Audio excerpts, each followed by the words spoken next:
fashion industry, a product of the modern age and a multi-billion-dollar global enterprise devoted to the business of making and selling clothes. From decade to decade, century to century, a sense of style changes with each new era of fashion, making this $450 billion global fashion industry one of the most important sectors of the global economy, creating jobs and clothes for people all over the world. And in the 21st century, it is most commonly known as the business of fast fashion. Although fashion is built on the image of glitz and glam and styles that not only make you look good but feel good, the fashion industry is merely a misrepresentation. The fabrics are not only a blend of fibers but also abuse and pollution, killing nearly 7 million people worldwide. People died. No one said a thing. Yet meanwhile, on the other side of the world, the produce harvested by inhumane labor work is enjoyed under the glare of flashing cameras. And along with the rapid production of clothing, the fashion industry receives the title of the second dirtiest industry in the world. How has all this been made possible? Let's go back and take a look at where it all began. It all started with the textile industry, which significantly grew during the Industrial Revolution. The Industrial Revolution was a transition to new manufacturing processes.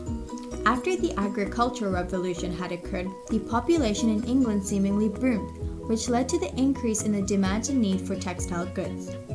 People have always needed clothes.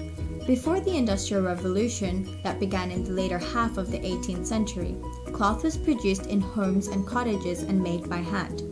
However, with the growing demand of cloth, merchants had begun to compete for supplies for its production.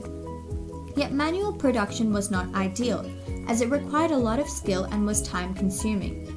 This caused problems, such as the goods were now at a higher cost for the consumers. A smart solution was to use machinery, which was less expensive and much more efficient than making cloth by hand, and hence the beginning of the industry. By the 1800s, several major inventions such as new machinery modernized the industry and the production of cotton sold. Some major inventions that had transformed the textile industry included the cotton gin, the flying shuttle, and the water frame. But specifically, one remarkable invention created in 1746 by James Hargreaves was the spinning jenny.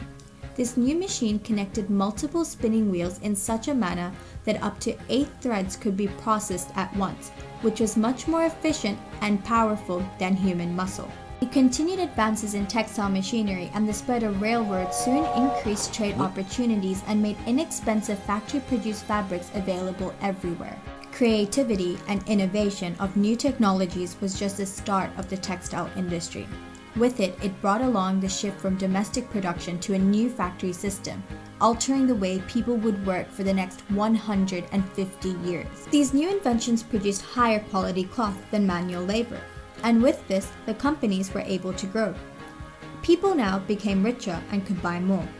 They left their homes for job opportunities in the factories of bigger and more developed cities. This boosted the economy and started up the business, decreasing unemployment rates. Though with the many advantages associated with the improvement of textile production, it brought along a few negative aspects. Unfortunately, as the demand for goods and profits increased, both adults and children were pressurized to work long hours for as little as 8 cents, and that too in poor working conditions. Additionally, the factories were new to the use of machinery and were unaware of the harmful impact on the environment from these great inventions. And in turn, all these developments have had an impact worldwide.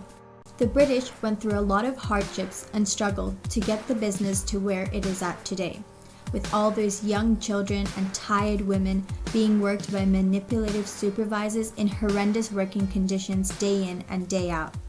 With the Industrial Revolution, the textile industry that we know now would be very unstable. Although after a century of technocratic advancements, the working conditions in the textile industry for its workers, however, are no different to what it was like back in the 1800s, whilst the impact on the environment has since greatened.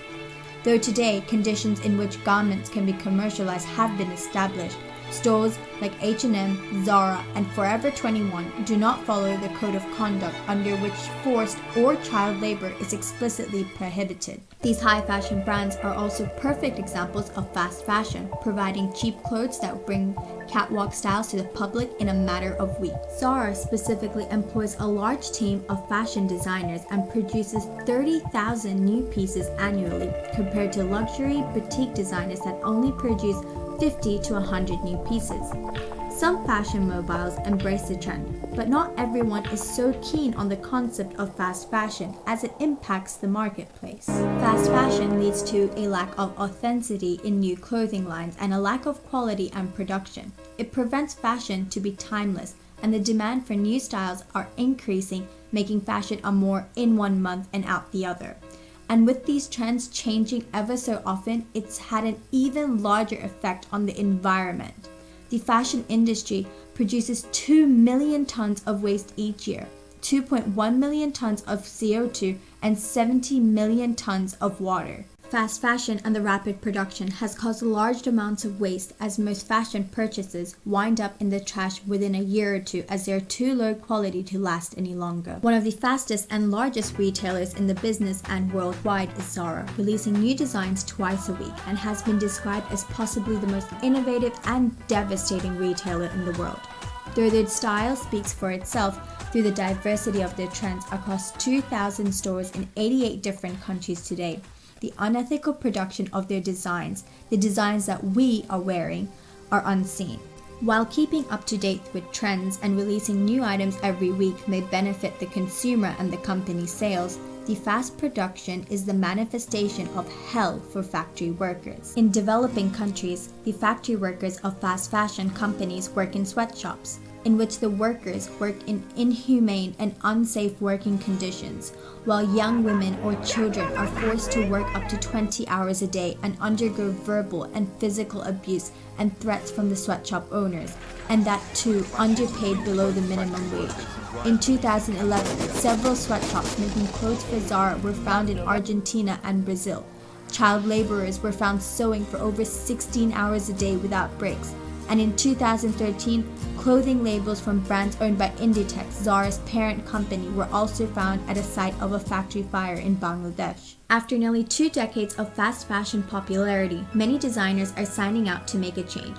300 retailers have already signed up to be a part of the Sustainable Clothing Action Plan, which includes producing, selling, and disposing of waste without damaging the environment, and only working with countries with strict labor fairness regulation. And recently, with more complex and advanced technology, distribution processes have changed dramatically, and it has become extremely easy to publicize fashion globally. Technology is expanding the fashion industry today, making it more effective than ever, with the ability to shop and receive information just a swipe away. Without a doubt, the textile industry has made dressing up a way of life, with the incredible range of new products and styles, marketing inexpensive manufactured goods to all. Fashion has become a luxurious lifestyle, and the opening of doors to many new businesses, like the various fields and branches of modern-day professions such as modeling, global fashion bloggers, and last but not least, the huge industry of marketing and advertising. Can you imagine your life without the immense impact of the fashion industry of today?